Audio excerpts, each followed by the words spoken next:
আপনারা সবাই জানেন আবু বকর সিদ্দিক রাদিয়াল্লাহু তাআলা আনহু নবী হিজরতে গেছে, জানেন তো সেটা। এবং গুহার মধ্যে, সরু গুহার মধ্যে প্রবেশ করেছে, সেটাও তো জানেন। আবু বকরের পায়ে সাপে সবল মেরেছে, সেটাও তো জানেন, জানেন না? আলেমদের কাছে শুনছেন না ওয়াজ? বন্ধু, এখানে সবচেয়ে বড় রহস্যময় প্রেম রে। অবজারভেশন, গবেষণা শুরু করতে লাগলাম। সাপ কি চিনলো না আমাদের ইসলামের প্রথম খলিফাকে? সাপ কি চিনলো না আমার নবীর প্রিয় সাহাবী আবু বকরকে? সাপ কি চিনলো না সে আল্লাহর প্রিয় হাবিব, হাবিবুল্লাহর সফর সঙ্গী? সাপটা কেমন করে আবু বকরের পায়ে সবল দিতে পারলো এবং বিষ দাঁত বসিয়ে বিষে কম্পন শুরু হয়ে গেল, সমস্ত বডিটা বন্ধ কালো হয়ে গেল। ও বন্ধু, ব্যতিক্রমী রূপ ধারণ করলো। গবেষণা শুরু করলাম, কেন রে সাপ নবীর প্রেমিকে তুমি সবল মেরেছো? বন্ধু, গবেষণা করতে করতে খবর বের হয়ে এসেছে সাপটা কেন রে আবু বকরের পায়ে বন্ধু সবল মেরেছিল। সাপের প্রেম, কিসের প্রেম? সাপ কেমন করে নবীকে ভালোবেসেছে, কোড আকারে এগুলো মাথায় সেটআপ দাও। সাপ বন্ধু, সাপ মানুষকে কামড় দেয়, সাপ মানুষের শত্রু, মানুষের বড় শত্রু, কিন্তু সেই সাপও সরকারে মদিনাকে ভালোবেসেছে। বন্ধু, যখন এই গুহার মধ্যে প্রবেশ করলো, গুহার চতুর্দিকে বন্ধু গর্তগুলো ছিল। আবু বকর সবগুলো গর্ত ফিল আপ করে দিল। এই দিক দিয়ে আমার নবীর বন্ধু ঘুম চলে আসলো। আমার নবী বন্ধু ঘুমিয়ে গেছে। আবু বকর সবগুলো সাপের গর্ত, বিচ্ছুর গর্ত তিনি ফিল আপ করে দিল, কিন্তু আরেকটা গর্ত অবশিষ্ট রইল, কোনো কিছু নাই যে গর্তটা ফিল আপ করবে। পরে আবু বকর সিদ্দিক রাদিয়াল্লাহু তাআলা আনহু ওনার পা দিয়ে বন্ধু গর্তের মুখটা ফিল আপ করে দিল। ফিল আপ করে দিতে দেরি রে, ওই সাপ আবু বকরের পায়ে সবল মারতে দেরি করলো না, কামড় দিতে বন্ধু দেরি করলো না। কামড় দিতে দেরি রে, আবু বকর বন্ধু সাপের বেশি শরীর কম্পন হয়ে গেছে, আমার চোখে দিয়ে পানি বের হয়ে গেছে। চোখের পানি আমার নবীর উপর পড়লো, নবীর ঘুম ভেঙে গেল। বন্ধু, আমার নবীর বন্ধু পবিত্র জবান থেকে যখন থুতু মুবারক লাগায় দিল রে, সাপের বিষটা ধ্বংস হয়ে গেল। জোরে জোরে সুবহানাল্লাহ। কিন্তু মজার বিষয় হলো, সবচেয়ে বড় বন্ধু, একদিকে আনন্দিত হয়েছে, আরেক দিকে আফসোস করেছি। আনন্দিত হলো সাপটা সবল মেরেছে, এই কারণে সাপটা তখন ডেকে ডেকে বলতেছে, রে আবু বকর, তুমি গর্তের মুখ থেকে তুমি পা সরাইয়া নাও রে, কারণ আজ আমার এই গর্তে বসবাসের বয়স আমার আজকে হলো 1500 বছর। আমি 1500 বছর আগ থেকে এই গর্তের মধ্যে অবস্থান করতেছি শুধুমাত্র ওই আল্লাহর প্রিয় হাবিব মদিনাওয়ালার দিদারের আশায়। নারে তাকবীর, আল্লাহু আকবার, নারে রিসালাত, ইয়া রাসূলুল্লাহ। আল্লাহ রাসূল যেখানে আমরা আছি সেখানে। নারে তাকবীর, আল্লাহু আকবার। বন্ধুরে আমার, সাপের উদ্দেশ্য হলো আবু বকরকে মেরে ফেলা না, আবু বকরকে ধ্বংস করা না। সাপের সবল মারার বাসা হলো তুমি পা সরাইয়া নাও। আমি আমার প্রাণের নবীকে প্রাণটা ভরে দেখব, কারণ আমি সাপ ও নবীর উসিলায় পৃথিবীতে এসেছি। কারণ রাসূল বলেছেন, বন্ধু, আনা নূরুম মিন নূরিল্লাহি ওয়া কুল্লু শাইইন মিন নূরি। রাসূল বলেছেন, I am from the light of Allah and everything has been created from my light. মদিনাতে যখন জাবের প্রশ্ন করলো, রে জাবের বলল, ইয়া রাসূলুল্লাহ, সর্বপ্রথম আল্লাহ কোন জিনিস পয়দা করেছে, সৃষ্টি করেছে? তখন আমার নবী বলেছেন, ও জাবের, আমার নবী ডাক দিয়ে বলল যে দা ভেরি ফার্স্ট থিং আল্লাহ ক্রিয়েটেড ওয়াজ মাই লাইট। আল্লাহ রাব্বুল আলামিন সর্বপ্রথম আমার আপনার নবীর নূর সৃষ্টি করেছে। জোরে জোরে সুবহানাল্লাহ। আরেকটু মহব্বতে পড়ুন না সুবহানাল্লাহ। ও বন্ধু, সাপ যদি নবী চিনতে পারে, আমরা উম্মত হয়ে চিনলাম না, আমাদের মতো দুর্ভাগার কেউ হইতে পারে না। ঠিক না বে ঠিক? আপনারা জানেন কিনা জানি না, মসজিদে নববীতে এখনো পর্যন্ত প্রেমের স্মৃতি হিসাবে বন্ধু একটা মরা খেজুর গাছ এখনো আছে, যার নাম হলো উস্তুনে হান্নানা। কি এই বাস কি কথা বলতে পারবে? কথা বলেন না কেন? এই বাঁশ কথা বলতে পারবে, কাঠ কথা বলতে পারবে, যার প্রাণ নাই সে কি কথা বলতে পারবে? কিন্তু বন্ধু, নবীর প্রেমে মরা খেজুর গাছও কথা বলেছে। মসজিদে নববী বন্ধু নিচে কদম দিয়েছি। মসজিদে নববীর মধ্যে যখন কোনো মুমিন কদম দেবে, মনে হবে যেন শ্রেষ্ঠ জান্নাত এটাই, কারণ নববীর সাথে আমার নবীর রওজা যুক্ত। আর নবীর প্রেমিক যে বেলাল, নবীর রওজা শরীফ জিয়ারাত করে, বেলাল গেট দিয়ে বন্ধু সবাই মসজিদে নববীর মধ্যে কদম দেয়। বিশ্বাস করবেন বন্ধু, আল্লাহি আল্লাহর কসম করে বলছি রে, যখন আমি মসজিদে নববীর মধ্যে যখন ঢুকলাম, এবার ঈদ করেছি আমি পবিত্র ভূমিতে, আমার কাছে মনে হয়েছে আমি জান্নাতে কদম দিয়েছি। জোরে জোরে বলুন না সুবহানাল্লাহ। ও বন্ধু, আমি ওই মদিনায় যাওয়ার আগেও অ্যাক্সিডেন্ট, ওয়াজের শেষে কক্সবাজার থেকে আসার সময় চট্টগ্রামে অ্যাক্সিডেন্ট করেছিলাম।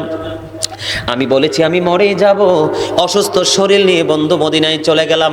আমেরিকা থেকে, লন্ডন থেকে, আমার বাংলাদেশ থেকে আমার বিভিন্ন ভালোবাসার মানুষরা হাদিয়ে দিয়েছে, হুজুর একটু মদিনা ঘুরে আসেন। আমি তাদেরকে বলতে পারি না যে আমি অসুস্থ। এই যে দেখেন, এখনো আমার দাগ আছে, অ্যাক্সিডেন্টের দাগ এখনো আছে, কালো হয়ে আছে, দেখছেন নি বন্ধু? অবস্থা খারাপ, নাক ভেঙে গেছে। আমি কিন্তু অসুস্থ হয়ে মদিনায় কদম দিয়েছি, 100% সুস্থ হয়ে বাংলায় কদম দিয়েছি। জোরে জোরে বলুন না সুবহানাল্লাহ।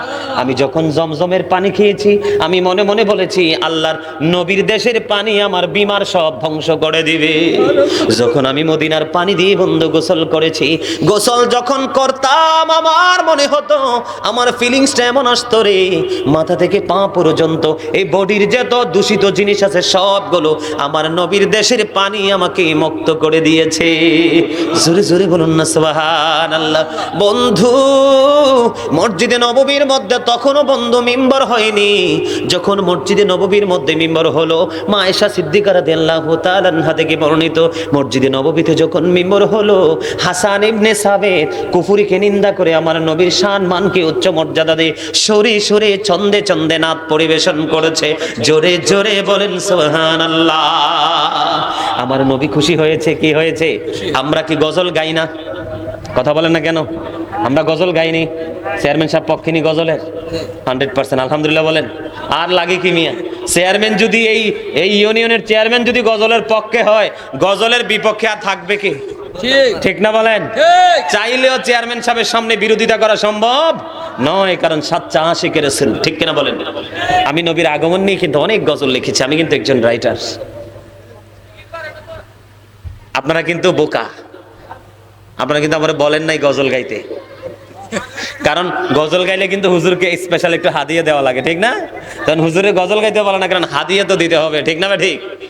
একটু মজা করছি আপনাদের সাথে, দেখলাম আর কি ঘুমাই টুমাই গেছেন নি কোনো? একটারও কিন্তু ঘুম নাই। দেখেন, 2-4টা প্রেমিক হইলেই তো এনাফ। গজল কি শুনবেন? সবাই শুনবেন? আমার লেখা, যেহেতু হযরত বেলালকে নিয়ে একটু আগে গাইছি, যেটা গতবারের আগের বার বেশি প্রিয় ছিল, বেশি গাইছি, একটু শোনাবো, বেশি না, কারণ আলোচনা অনেক লম্বা বাকি আছে। গাইবো? এই তো যে সুন্দর নূর নবীজি, নামটি মধুমাখা। এই তো যে সুন্দর নূর নবীজি, নামটি মধুমাখা।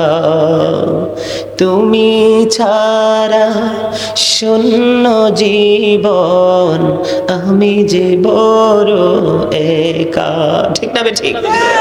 এই তো যে সুন্দর নূর নবীজি, নামটি মধুমাখা। বলেন, এই তো যে সুন্দর নূর নবীজি, নামটি মধুমাখা। তুমি ছাড়া শূন্য জীবন, আমি যে বড় একা। প্রেমিকী ছিলেন হাবশির বেলাল, চেহারা তার কালো, হৃদয় জুড়ে ছিল গো রাসূল তোমার প্রেমের আলো। বলেন প্রেমিক ছিলেন হাবশীর বেলাল, চেহারা তার কালো, হৃদয় জোরে ছিল গো রাসূল তোমার প্রেমের আলো। নবীর প্রেমে ইতিহাসে এই নামটি আছে লেখা, এত যে সুন্দর নূর নবীজি নামটি মধুমাখা। মারহাবা বলেন, মারহাবা। ধন্যবাদও দিবেন না?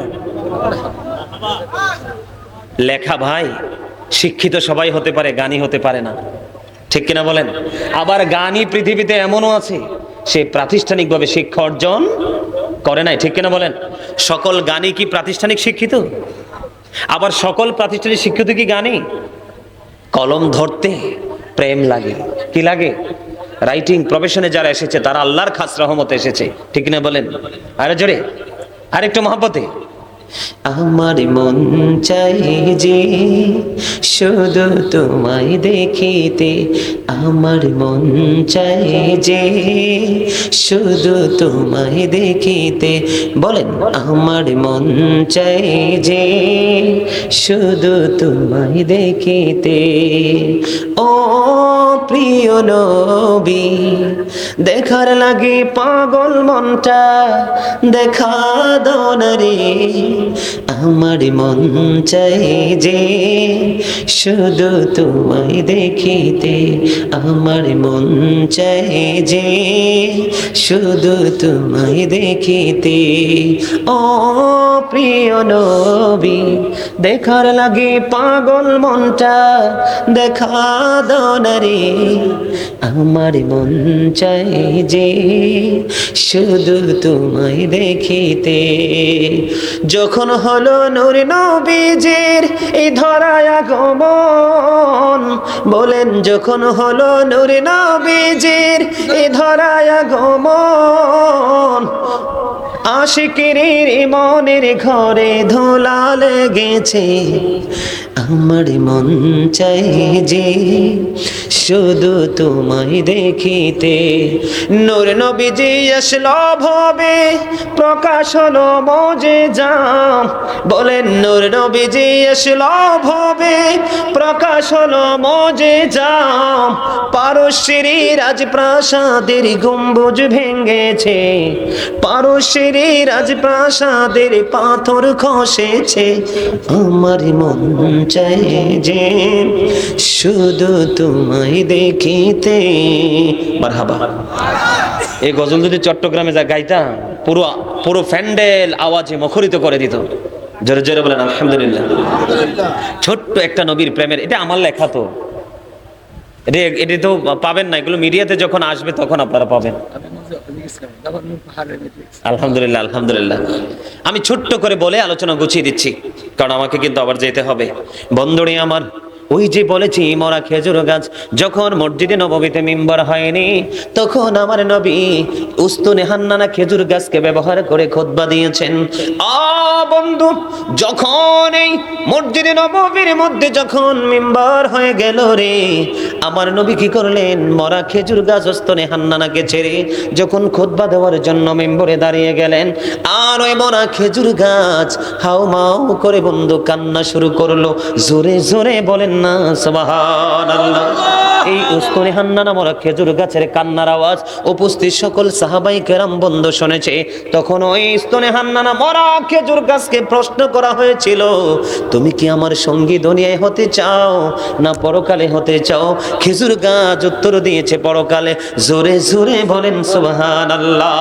এখানে বন্ধু সবচেয়ে বড় মজার কথা হলো, যতদিন পর্যন্ত নবীর সংস্পর্শে ছিল, নবীর ছোঁয়ায় ছিল বন্ধু খেজুর গাছ, সে বন্ধু অত্যন্ত আনন্দ, সে অত্যন্ত প্রেমময় ছিল। যখন নবী তাকে ছেড়ে দিল, তখন নবীর ছাড়ার পরে বিরহ সইতে পারলো না।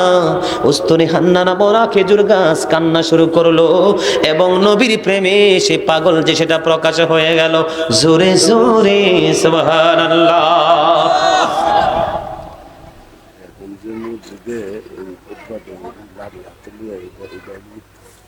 চেয়ারম্যান সাহেব চমৎকার একটা প্রশ্ন করছে। সেই চমৎকার প্রশ্ন হলো, অনেক মসজিদে, বাংলাদেশের অনেক মসজিদে আছে, পুরনো মসজিদগুলোতে আপনার ইমাম সাহেবরা আপনার একটা আশা নিয়ে, এটাকে আশা বলা হয়, আশা নিয়ে তারা খুতবা দেয়। এটা নবীর সুন্নাহ, এটা আমার নবী ব্যবহার করেছিলেন। কি করেছিলেন? এটা আমার নবী ব্যবহার করেছিলেন। নবী যখন খুতবা দিতেন তখন নবী এটাকে ইউজ করতেন। এই জন্য নবীর আশিক যারা, যেমন আপনার মসজিদে আজকে দেখছি একটা, যে আপনার মসজিদে আছে না নামাজ পড়ান, যে আমি ওদেরকে বলছি, আপনাদের মসজিদে এখানে আমি নামাজ পড়তে গিয়ে দেখছি। জি, এটা সুন্নত। কেন সুন্নত জানেন? রাসূল বলেছে যখন পৃথিবী থেকে সুন্নত বিলীন হয়ে যাবে, যেমন ধরেন এই যে মেসওয়াক, মেসওয়াক কি নবী বলেছেন যেটা আমার উম্মতের জন্য কষ্ট না হতো আমি ফরজ করে দিতাম, ঠিক না? এই যে মেসওয়াক ব্যবহার করা, মুখের দুর্গন্ধ দূর করার জন্য আপনার কিন্তু ব্রাশ কিন্তু বেঈমানরা আবিষ্কার করছে। কারা? বেঈমানরা। যে আমাদের দেশে কিন্ডারগার্টেন, এগুলো কিন্তু বেঈমানদের আবিষ্কার। আমাদের ফুরকানিয়া মাদ্রাসাকে ধ্বংস করে দিয়েছে।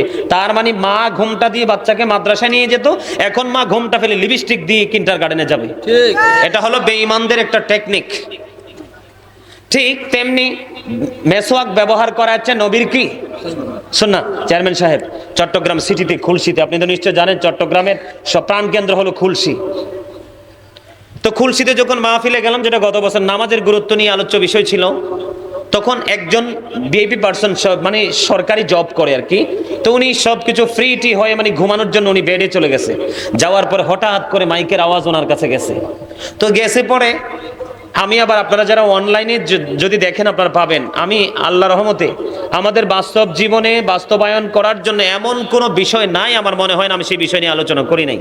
আমি কিন্তু বিষয় ভিত্তিক আলোচনা করি, যেহেতু নবীর আগমন, এই জন্য বিভিন্ন অ্যাঙ্গেল থেকে আমি বিভিন্ন কিছু আমি আপনাদের জন্য কালেক্ট করছি। এটা কি আসলে অগ্রহণযোগ্য হয়েছে? নাকি খারাপ লাগছে আপনাদের কাছে?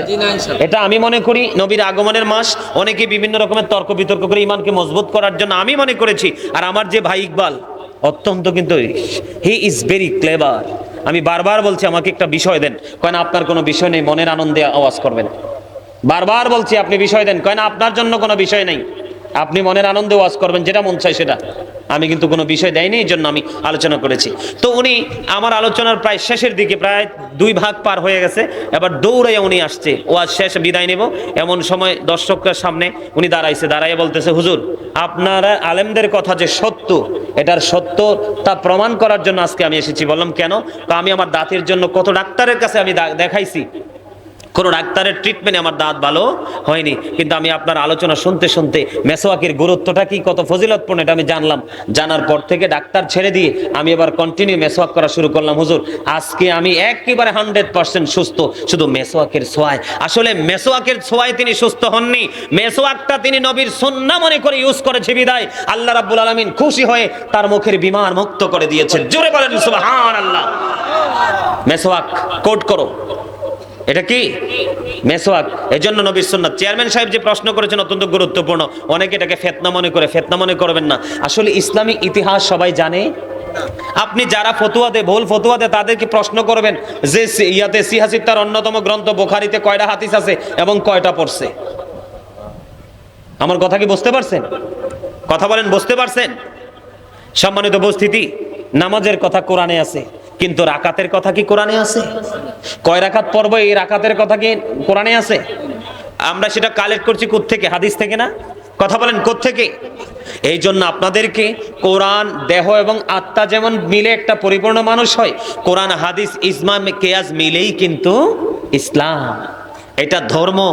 এটাকে আপনি পরিপূর্ণভাবে যদি বুঝতে না পারেন, আপনি সাইলেন্ট মোডে থাকবেন। যিনি দক্ষ পারদর্শী ওনার কাছে যাবেন। সম্মানিত উপস্থিতি, মেসওয়াকের সাথে বলছি, যদি আপনাদের যদি কারো সমস্যা না হয়, আপনাদের ইমাম সাহেবকে বলবেন আশা ব্যবহার করতে। আশাটা হলো নবীর একটা সুন্নাহ, আমার নবী সেটা ইউজ করতেন। এই জন্য সব মসজিদে সুন্নত তারা ব্যবহার করা উচিত। ইহি ও আসহাবি, যারা আমাকে এবং আমার সাহাবায়ে কিরামদেরকে অনুসরণ অনুকরণ করবে, এটাই হলো আহলে সুন্নাত ওয়াল জামাতের অন্তর্ভুক্ত, ওদের জন্য জান্নাত বরাদ্দ।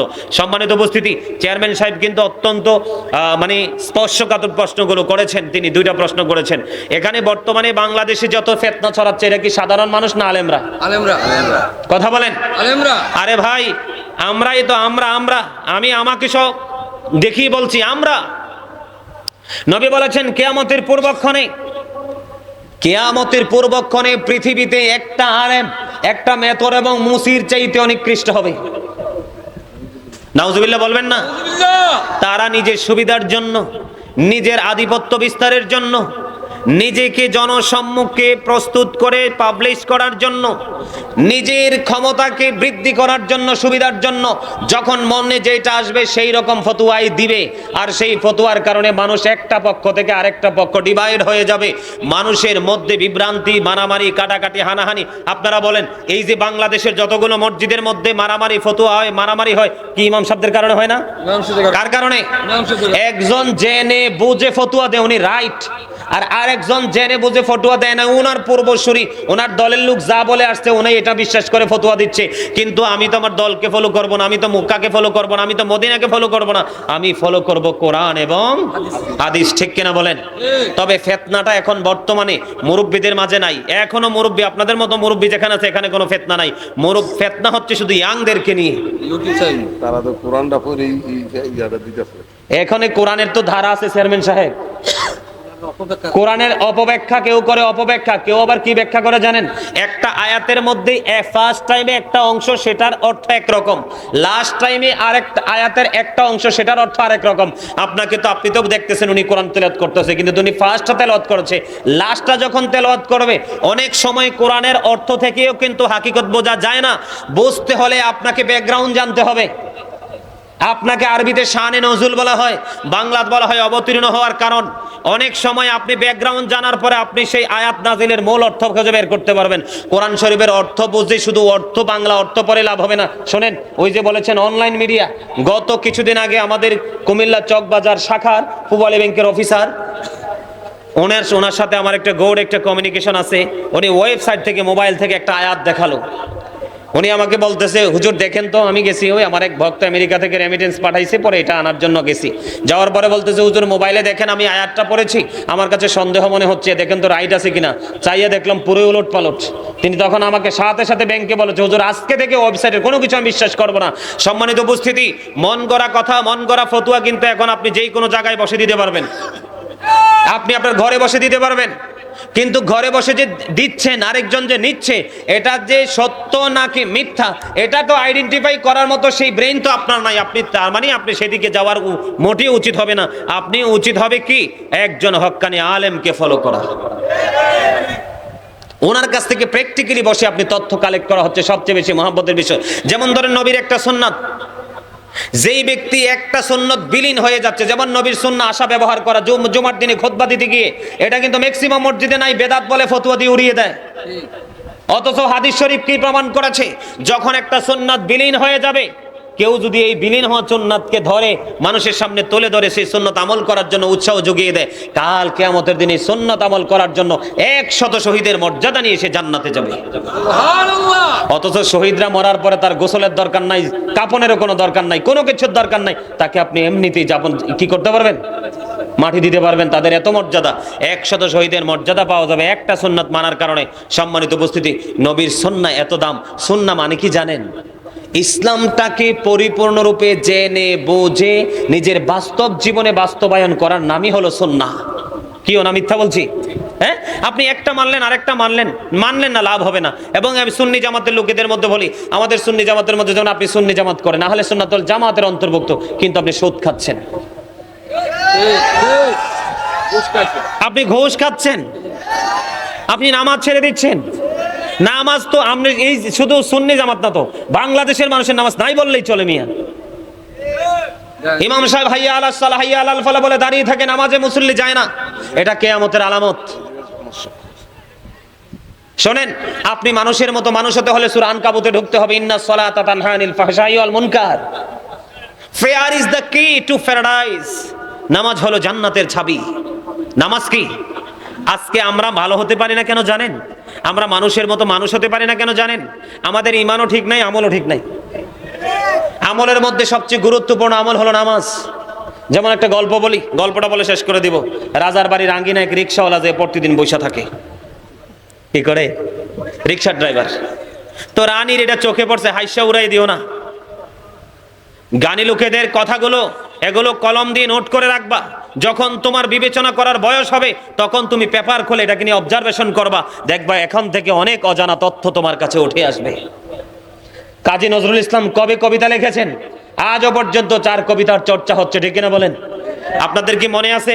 ইউনিভার্সিটি বিশ্ববিদ্যালয় পর্যন্ত এগুলো স্মরণ করে দেওয়া হয়। কবি নজরুল লিখে গেছেন, রসুল আমার ভালোবাসা, রসুল আমার আলো আশা, রসুল আমার প্রেম বিরহের মূল আলোচনা, রসুল আমার কাজে কর্মে অনুপ্রেরণা। বলেন, রসুল আমার কাজে কর্মে অনুপ্রেরণা। আশা হতো জীবন যখন দুর্বিষহ লাগে, ব্যর্থ এবং পরাজিত স্মৃতিগুলো জাগে, তখন তোমার শৈশবে কৈশোর জানাই সান্ত্বনা। রসুল আমার কাজে কর্মে অনুপ্রেরণা। বলেন, রসুল আমার কাজে কর্মে অনুপ্রেরণা। কত রকম রাজার নীতি প্রজার নীতি দেখলাম, দুঃখ হায় দুঃখ ছাড়া আর কিছুই না পেলাম। কত রকম রাজার নীতি প্রজার নীতি দেখলাম, দুঃখ হায় রে দুঃখ ছাড়া আর কিছুই না পেলাম। তখন তোমার বদর উহুদ ভোলায় বেদনা।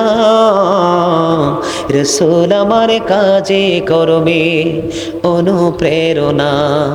নেতার মতো নেতা যখন পাই না কোথাও খোঁজে, কাঁদি শুধু কাঁদি আমি এই দুটি চোখ বুঝে।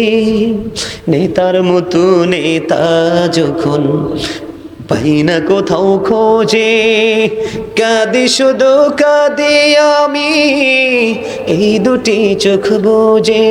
তখন শুধু মনে পড়ে সোনার মদিনা। রসুল আমার কাজে কর্মে অনুপ্রেরণা।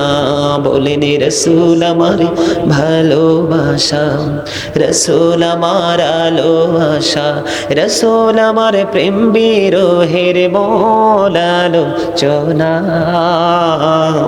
রসুল আমার কাজে কর্মে অনুপ্রেরণা।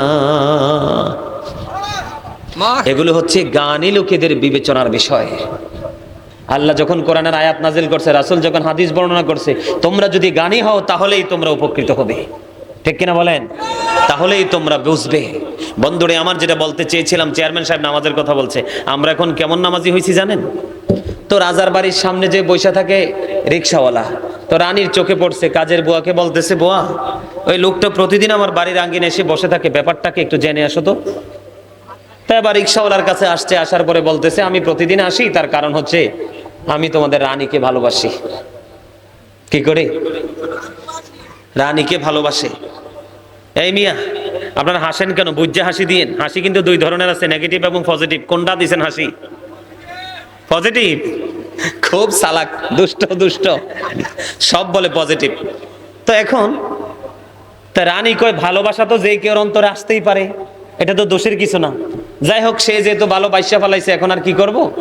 যাক, তাকে যে বলো আমাকে পাইতে হইলে আমার ভালোবাসাটা মানে গ্রহণযোগ্য তখনই হবে, তার একটা কাজ করতে হবে। কাজটা কি? কয় কাজটা হলো সে আজকে থেকে, এখন থেকে 40 দিন একটানা নামাজ পড়বে, তার কাজ হলো শুধু এইটা। রিক্সাওয়ালা কয়, এটা একটা ব্যাপার হইলো? আরে আমি তো মনে করছি রানী কি জানি চায়, আমার সাধ্যের বাইরে হতে চলে যাবে। কি 40 দিন নামাজ? ঠিকই যখন রানী বলল, রিক্সাওয়ালা খুশি হয়ে চলে গেল। সে 40 দিন যখন শেষ হলো, 41 দিনের দিনে আবার রানীর বাসার সামনে হাজির। রানী কো ব্যাপার কি, সত্যি তো এতদিন আসেনি, আজকে কেন আসলো? এখন কাজের বুয়াকে পাঠাইছে, যাইয়া বলো সে তো এতদিন আসে নাই, 40 দিন পার হলো, সে আসলো, কেন আসছে? তো এবার এই রানীমার অর্ডার শুনে এবার রিক্সাওয়ালার কাছে রানী কাজের লোক আসছে, আইসা বলতেছে রানীমা তার ফাইনাল সিদ্ধান্ত জানাই দিছে। কয় কি? কয় সিদ্ধান্ত হলো রানীমা বলে দিয়েছে তোমার প্রেমে সে রাজি নাই, তোমার প্রেম প্রস্তাবে সে রাজি নাই, সেটা সে প্রত্যাখ্যান করেছে। এবার রিক্সাওয়ালা উত্তর দিছে কি জানেন? রিক্সাওয়ালাকে তোমার রানীকেও যাই খবরটা পৌঁছাইয়া দিও, আমি 40 দিন নামাজ পড়ছি ঠিকই, আমি একদিন ওযু করি নাই। কথা বুঝতে পারছেন? আমরা হচ্ছে সেই ধরনের নামাজি। এই মিয়া, নামাজ যে পড়তে চান, নামাজ যে পড়তে যান, আমি একজন জুমার খতিব, আমি নামাজ পড়ে আমি দেখি, আরে বাপ রে বাপ, আপনি কত দামি মানুষ, ইমাম সাহেব বয়ান দিতে দিতে গাম ঝরতেছে, আর আপনি আসেন কি একদম লাস্ট টাইমে আইসা প্রস্রাব করতে গেছেন, 1 মিনিটও দেরি করেন নাই, আপনি প্রস্রাবটা আরো পড়ছে আপনার লুঙ্গিতে, জানেননি আপনি? আজকের পরে চেকিং করবেন, এতদিন যে তাড়াহুড়া করে প্রস্রাব করে ওযু বানাই গেছেন, আজকের পর থেকে চেকিং করবেন। আপনি যে তাড়াহুড়ো করে গেছেন, পানি খরচ করেন না, একটু পরে যায় দেখবেন লুঙ্গিতে কয়েক ফোঁটা প্রস্রাব পড়ে গেছে। হযরতে সাদ বিন মুআজ রাদিয়াল্লাহু তাআলা আনহুর ইন্তেকালের পরে তার জানাজায় 70,000 ফেরেশতা অংশগ্রহণ করেছে। তারপরেও নবী বলেছে তার কবর আযাবের সম্ভাবনা ছিল, আমি নবী দোয়া করে দিয়েছি তার কবর আযাব আল্লাহ বন্ধ করে দিয়েছে। তার কারণ কি? এত বেশি আমল ছিল তার, জানাজায় 70,000 আসমানি ফেরেশতা অংশগ্রহণ করেছে, এত বেশি আল্লাহওয়ালা ছিল, তারপরেও কবর আযাবের সম্ভাবনা ছিল। নবী বলেছে যে প্রস্রাব করে ভালো করে পানি খরচ করতো না, পবিত্র হতো না। খবর কি জানেন?